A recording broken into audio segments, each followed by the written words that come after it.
Counsel for the state, Detective Ventris. Counsel for the defense, Defendant Ellis. May it please this court. Thank you. Good afternoon, ladies and gentlemen of the jury. Our journey of the last week and a half is coming to an end. Our jobs as advocates in this case are coming to an end. And make no mistake about it, folks, we are advocates for each of our sides. But your job is just beginning. Though you have toiled with us for the past week and a half, you have traveled to this courtroom every single day. You have listened attentively. You have taken notes, some of you more than others. And at times, there was a bit of levity. But just because there was a bit of levity does not mean that this case isn't serious.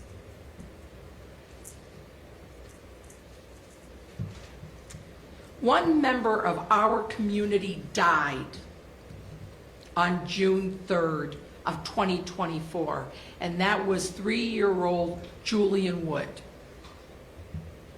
His mother, Margot Wood, was stabbed, and she survived at the hands of defendant Bionca Ellis.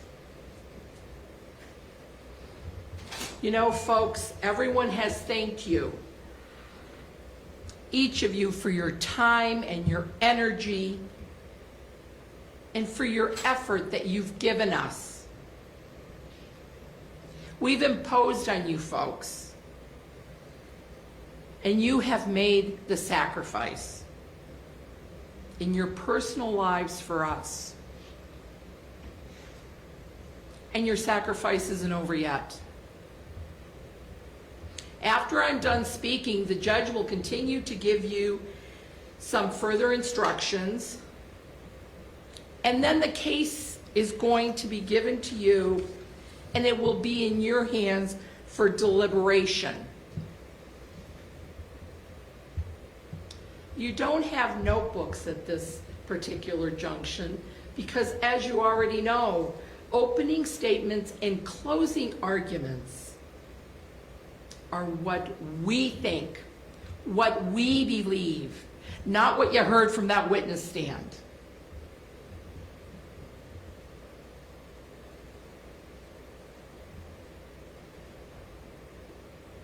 If I say something in closing argument, or for that fact, an opening statement that you didn't like or you didn't agree with, you rely on your 12 collective memories, because that's what our jury system is about. It's about you and what you hear in this courtroom to make a determination between the state of Ohio and this defendant, Bionca Ellis. I am going to share just a few things with you that I saw and that I heard in this courtroom. And by no means am I here to misrepresent anything. I want you to rely on your 12 collective memories. Some of you have taken copious notes. What have you seen in this courtroom? What testimony have you heard? This courtroom has been your oyster for the past week and a half. You can believe some, all, or none of what has been testified to. That is your prerogative. You are the sole judges of credibility. I want you to use your common sense and your good judgment that you use in your everyday life to make a decision in this case. And I know that you will make a decision in this case.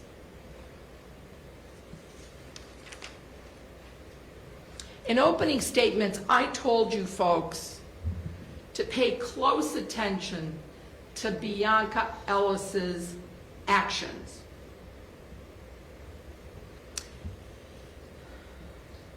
Mrs. Pateo stated in her closing argument this afternoon that the defendant, Bionca Ellis, killed Julian Wood and attempted to kill Margot Wood on June 3rd of 2024. We told you from the beginning that the one principal issue in this case is not going to be who did it or whether she did it. It's the issue of legal insanity. What that encompasses, folks, is that this defendant, with a plea of not guilty by reason of insanity, is asking you folks to relieve her of her responsibility of accountability for the death of Julian Wood and the attempted murder of Margot Wood. If the state proves all the elements beyond a reasonable doubt, she's saying, hold on, folks. I was legally insane, therefore should not be held responsible. But you folks recall that the burden is their burden to prove those two elements of legal insanity by a preponderance of the evidence. That scale has to tip. If it doesn't tip, they can't have it. One prong is not good enough. You need to focus on both prongs of the test that have to be met. If you do not have the second prong, she is guilty of each and every count. You heard the defense tell you, yeah, she's guilty of the murder, folks, but not guilty because of reason of insanity. They don't have the aggravated murder. We have the video. You decide. You decide how she acted that day. And was she hearing voices? And by no means am I disparaging anybody's mental illness here. I want you all to believe me from the bottom of my heart, because there are folks that walk around us each and every day with mental illness, and they don't kill people.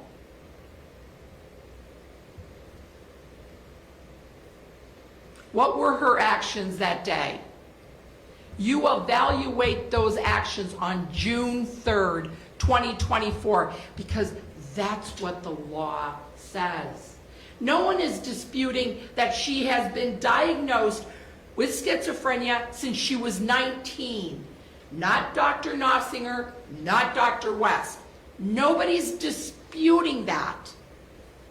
But the issue becomes, did it affect her so much that she did not appreciate the fact that she stabbed a 3-year-old twice and a woman once? I submit to you, she knew exactly what she was doing. And it took her 8 months to come out with, I was blanking out, I was hot. I'm not diminishing her illness, but keep in mind, the excuses came 8 months later. Look at her actions. and Volunteers of America. You know, I think in this courtroom, folks, for the last week and a half, we've been playing semantics. Tossing, throwing, dropping. You decide. You decide what she did that day, because you get to watch her as she's picking out knives. She's looking at the knives. Which knife is better for me? This isn't something I made up. I didn't go out and choose that Bionca Ellis was going to be the next defendant that I prosecuted in my tenure at the prosecutor's office, which has been long. And I didn't pick the Wood family to be the victims of this case. I get assigned cases because defendants bring themselves into this courtroom. So you have the two knives. We can agree on that because we have video. So there's not much dispute about the video, because then it becomes interpretation. Interpretation by the state, interpretation by the defense. At the end of the day, the only interpretation that is important is yours. What do you see on those videos? Because if we didn't have the videos, then that would be a different ball game. But we have the videos. You have her actions. When she goes in to Things Outlet, the knives are on her back. Yes, she's positioned like this, but the knives aren't swinging here at Things Outlet. She is looking around to see who she's going to pick on. She goes outside. She stabs a column to see the pliability of a knife. That is somebody who wants a good weapon. That's not somebody who's just hitting the column. And then she goes inside of Giant Eagle. And you determine, because she's thinking about it.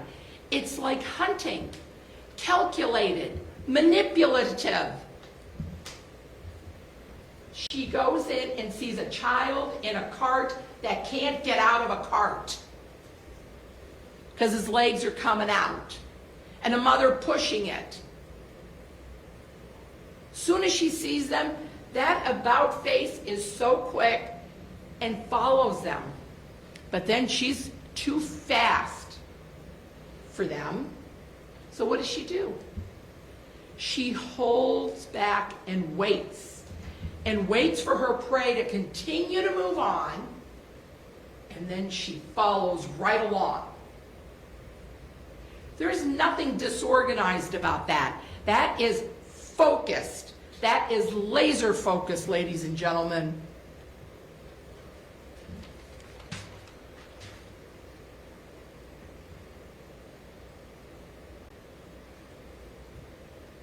And then she goes into the parking lot.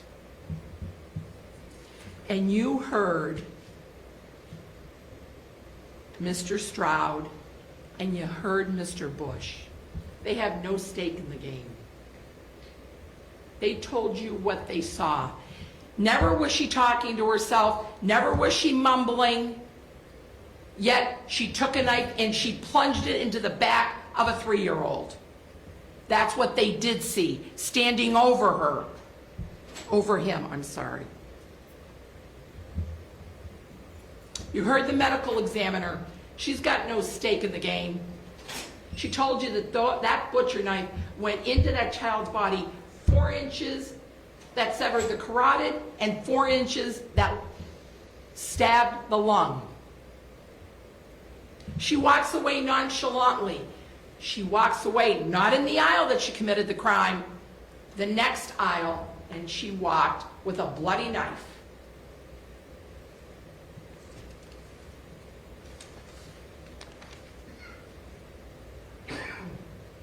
When the police arrive, she follows commands. And during the interview on June 4th, she talks to Marjorie Jones.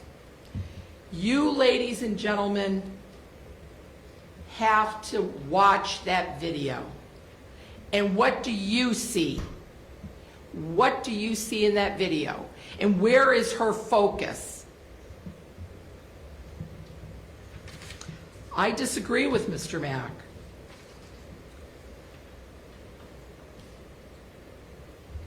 When he says that Dr. West talks about this disorganization that she had. I thought she was pretty gosh darn organized about what she was doing that afternoon. And you know what, folks? Dr. West said that self-reporting is not enough because she co-wrote an article with Dr. Nossinger, who's been practicing for 30 years. And make no mistake about it, folks, he doesn't have a stake in the game either, because he's testified for the state, for the court, and for the prosecution. He is a professional. And when you compare reports, it's not about how many pages it is. It's about the methodology. And you heard her. She agreed with me. Methodology is very important. Finding corroboration objectively is important.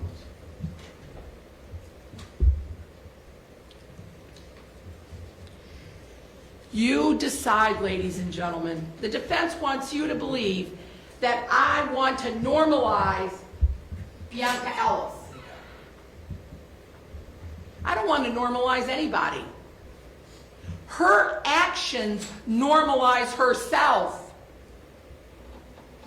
Because like I said before, many people in our country suffer with mental illness every single day, but they don't go out and murder people.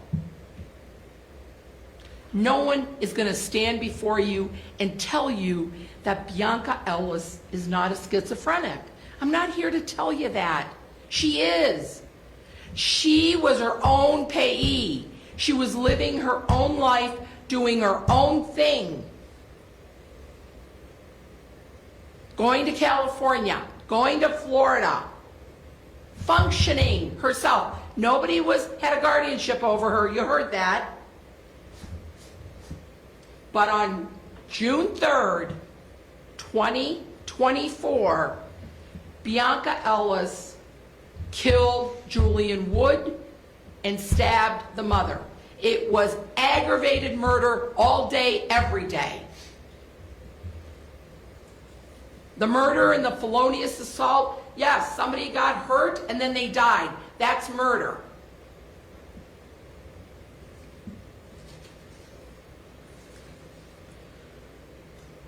You have the interview of the 4th. You have all the body cams, all the videos. You have both reports. Ladies and gentlemen,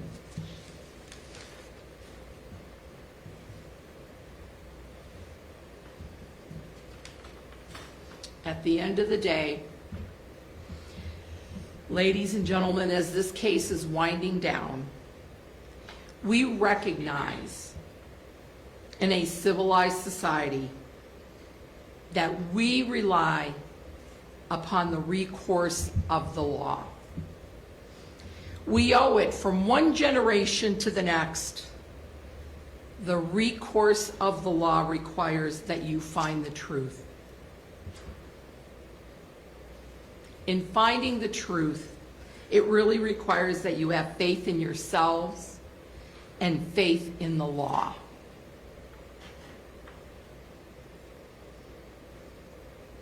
What your decision is in this case completes the accounting for the death of Julian Wood and the attempted murder of Margot Wood.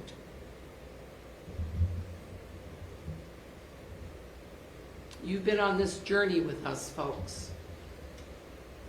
The recourse of the law instills in all of us responsibility. And we don't lose that responsibility by claiming that we were insane at the time. that balance is off, folks. If they don't meet their burden of proof, not guilty by reason of insanity does not exist, and you find her guilty of each and every count of this indictment. And I ask you that. I ask you that for our community and for the mental health community. Because good people sometimes make really bad choices, but they know what they're doing. Thank you.